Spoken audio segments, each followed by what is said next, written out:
दग्धाक्षर शुभ और अशुभ फल कहे गए हैं। ये शुभ और अशुभ फल ठीक उसी प्रकार से कहे गए हैं जैसे गण के कहे गए हैं। हिंदी वर्णमाला में कुछ वर्ण ऐसे हैं जो शुभ और अशुभ कारक हैं, जिनका प्रयोग छंद के प्रारंभ में निषिद्ध माना गया है और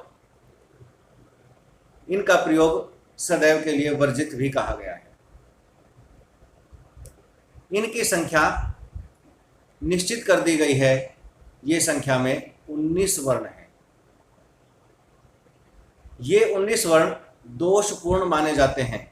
रचना के प्रारंभ में यदि इनका प्रयोग किया जाता है तो ये कहीं ना कहीं अपना अशुभ फल अवश्य छोड़ते हैं, जिसके कारण पिंगल शास्त्र ने इन्हें वर्जित किया है। ये 19 वर्ण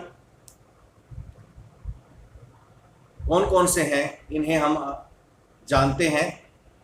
ट, ठ, ढ, ण, प, फ, ब, भ, मै और ट वर्ग का पंचम और च वर्ग का पंचम ण, ञ, त, थ, झ झंडा, र, ल, व और षटकोण का श और है। इस प्रकार से ये 19 वर्ण बनते हैं। ये 19 के 19 वर्ण वर्जित कहे गए हैं। परंतु इनमें से भी अधिक जो दोष देखा गया है और विशेष आग्रह से पूर्णतया वर्जित किए गए हैं वो पंचदग्धाक्षर हैं। वो पंचदग्धाक्षर विशेष अनुरोध से वर्जित किए गए हैं।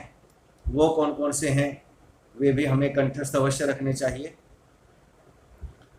झ झंडा, है हल, र रथ, भ भगत और षटकोण वाला शा।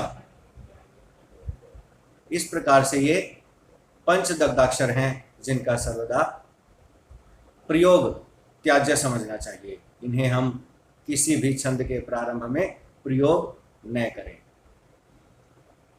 इन दग्धाक्षरों के प्रयोग में कुछ उपाय और परिहार पिंगल शास्त्र के मतानुसार सुझाए जाते हैं। वो क्या हैं वो भी हमें अवश्य पता होना चाहिए। किसी छंद, किसी पद में यदि प्रारंभ में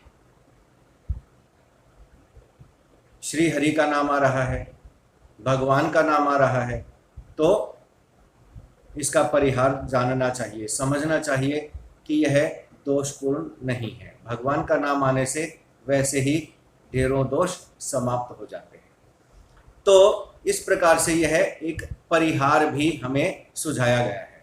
इस परिहार का यदा कदा हम प्रयोग कर सकते हैं, परंतु ऐसा संभव नहीं है कि हमारी प्रत्येक रचना, प्रत्येक छंद हरि को समर्पित हो।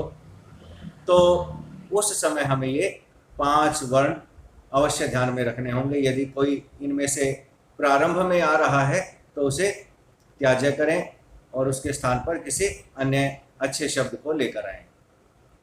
तो आज के दग्धाक्षर ज्ञान के बारे में आपने जाना, कैसा लगा आपको, इसके बारे में मुझे अवश्य बताइएगा। और 5 वर्ण कौन कौन से हैं दग्धाक्षर में वो मुझे कमेंट में लिखकर सूचित करना। आज की कक्षा यहीं समाप्त करते हैं। धन्यवाद।